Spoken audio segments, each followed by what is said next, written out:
Hello, Alina. Hi again, Bethan. Hi. Today we are going to be talking about preparing your child for potty training. Last time we talked about getting ready and knowing how to spot the signs that your child is ready, looking at things like how long that they can hold their wee for between going to the toilet. Are they drinking enough? Are they ready to sit up on a potty or a toilet, and can they pull their clothes up and down? Today we're going to be looking at what the next steps are once you've kind of gone through that checklist of readiness. Mm-hmm. What do you do next? What are the practical things that you can start to do to encourage your child to start thinking about doing potty training and getting sort of in the zone? I guess my first question be to you is how do you go about telling your child that it's time to start potty training? Okay, that's a good question. I think having done a lot of that prep together, it shouldn't come as a huge shock because if you followed those steps, then you've already kind of begun introducing it as an idea, haven't you? You may have even got a potty in the house. But if you haven't got a potty in the house, that would be a really good place to start. Take your child out shopping with you. You don't need to get a very fancy potty. You can get potties that do all sorts of things, but just a bog standard potty. Probably get more than one of them so that you can have one upstairs, maybe one that you take out with you. Get a potty, choose some pants. The main thing to remember with children is this isn't going to be something that they necessarily automatically take to straight away or even think is a particularly good idea, because they've been used to using a nappy for all of their lives up to this point. And it's a bit like with anything that you're asking a child to do, you have to kind of dangle a bit of a carrot. So choosing a potty together is a nice thing to do. They can even decorate it if they'd like to, and choosing some pants. Because as I said last time, at some point the next big thing you're on to is actually saying goodbye to the nappies. So that as well is something that you need to communicate to your child, that we're not going to be using nappies anymore. We've got some pants. You get your potty, get your pants, and those things really. The other thing is to just know that it's going to take a bit of time. Again, like we said last time, just make sure that you've not got anything too stressful happening. You're not planning a wedding, or you haven't got a newborn that's literally just come home from hospital. Time and patience need to be on your side. And how about things like clothing as well? I mean, you've mentioned underwear and stuff, but a lot of people sort of start doing potty training in the summer, maybe when they think their child can run around the garden with no clothes on. But if you're doing this in the middle of winter, what's the best kind of clothing to? Just clothing that's easy for that child to pull up and down. Dungarees probably aren't going to be the easiest. The dungarees are always a bit fiddly, really, aren't they? But nothing with with complicated zips and poppers. Just like just easy joggers, leggings, that kind of thing. Because it's a big part of what your child's got to learn is anticipating when they've had that feeling that they've got a wee or a poo coming. Often they need to get there pretty quickly because they're still learning to manage and be able to hold on. So you don't want any fiddly clothing getting in the way of that. Okay, and a fair bit of it, I guess, because there will be accidents. Plenty, yes, yeah, plenty of spares, yeah, and that is a key message to pass on, that try not to fear the accidents. See the accidents as all part of the learning process. There are going to be accidents. There's some things that you can do, like get a washable car seat cover. I know we sell some on the Eric website. You can get portable potties and pee bottles, that kind of thing, for when you're out and about.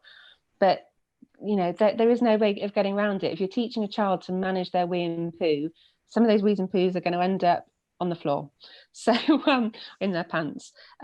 Just try and stay as calm as you can when that happens, and just don't make a big drama out of it, but just remember it is how they learn. Okay. And so obviously you're telling your child that they're about to start potty training. Who else do you need to kind of tell that this is happening? Well, if they're going to any other childcare provider, so a nursery, preschool, childminder, grandparents, just need to make sure that everybody is aware that you're about to start, that what you're trying to avoid is them potentially going somewhere else and then being given a mixed message of having a nappy or a pull-up back on. Everybody, it can be really helpful if you're all following the same reward charts, there's your reward system, and you're all using the same language around wee and poo. So that's another really good point to pass on about preparing your child. Decide if you're going to call it pee and poo, wee and poo.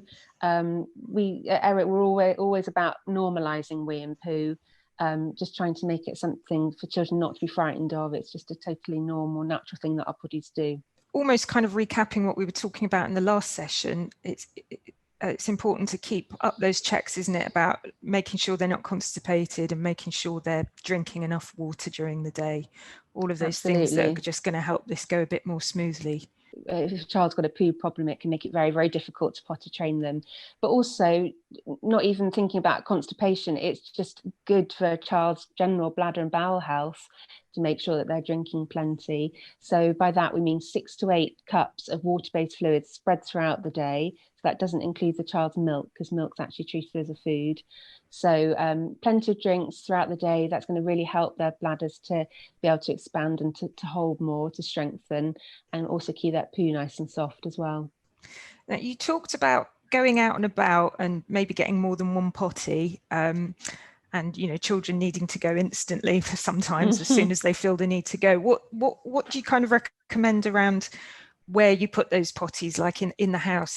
Do you want to be following your child around with the potty ready to put it under them as soon as you get the signal, or do you want to kind of make sure they're kind of doing it in the bathroom and try and keep it in the bathroom, or what's best there?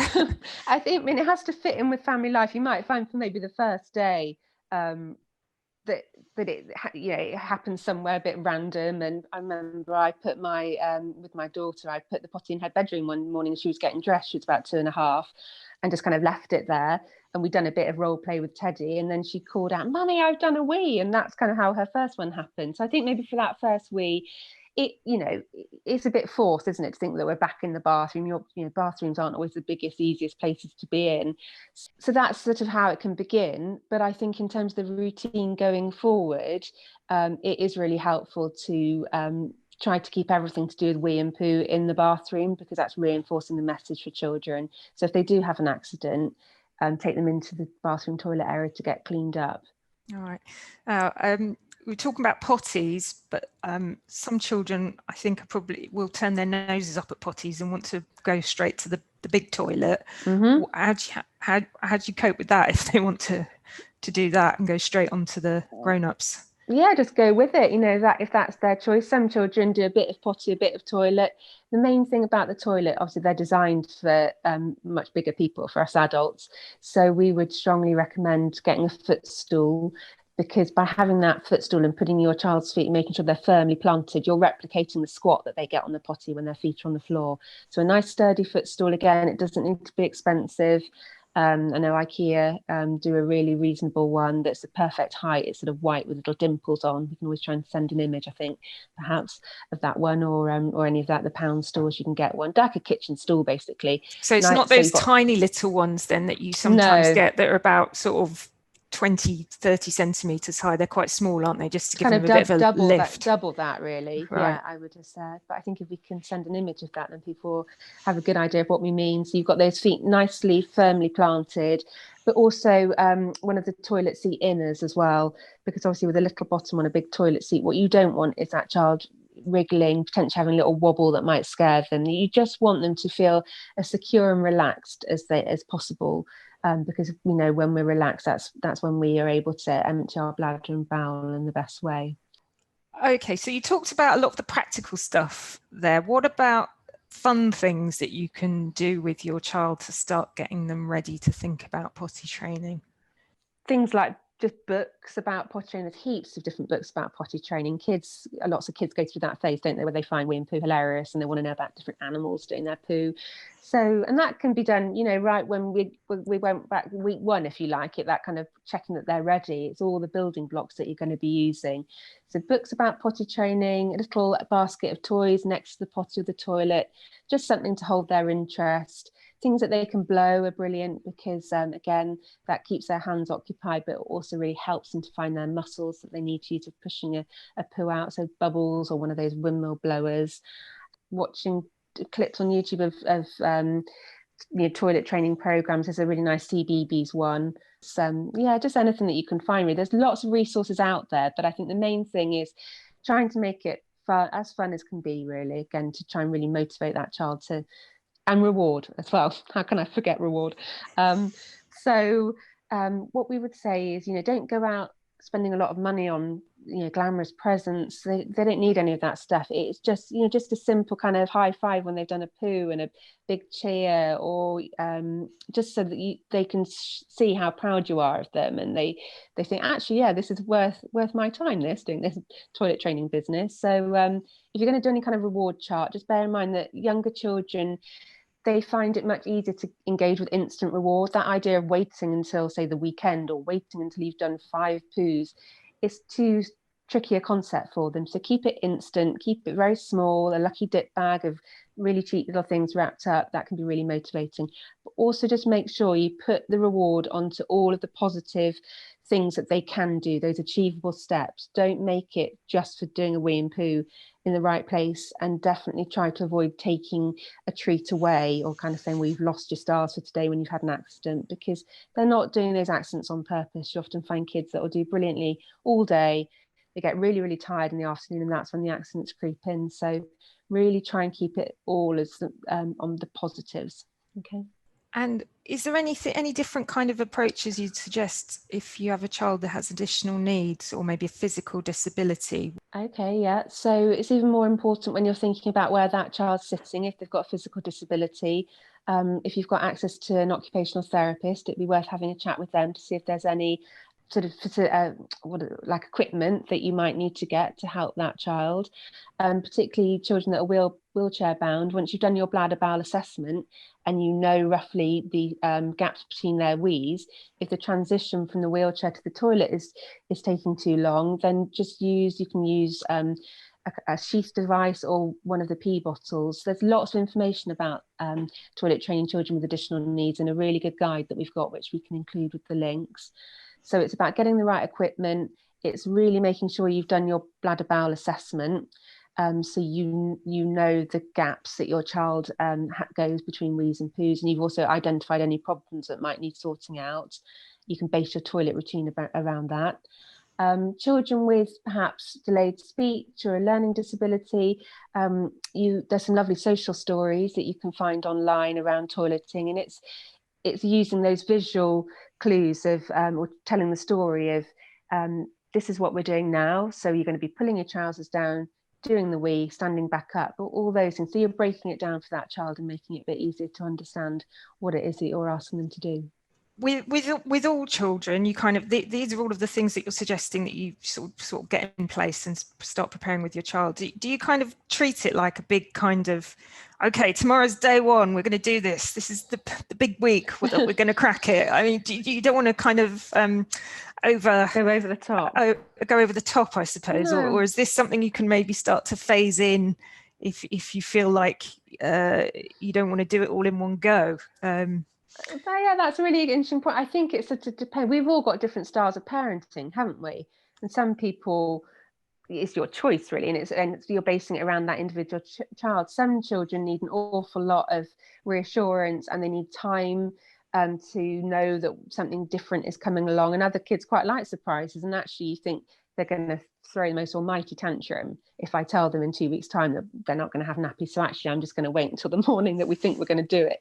So I think it's about knowing your child. I think it's about having realistic expectations, because if you imagine this is not something that you can easily do over a weekend, as we've tried to explain, there's quite a few steps that if you go through them, if you have the time and patience, and you sort of treat it like this bit of this project, but fun, not kind of like homework, it's going to hopefully go so much better. There are certain fixed things. Check out for constipation, treat it if necessary. Definitely make sure they're drinking plenty. I should have said before, it doesn't have to be water. Lots of children, particularly children with additional needs, they don't want to drink just plain water, and that's fine. Dilute squash is no problem.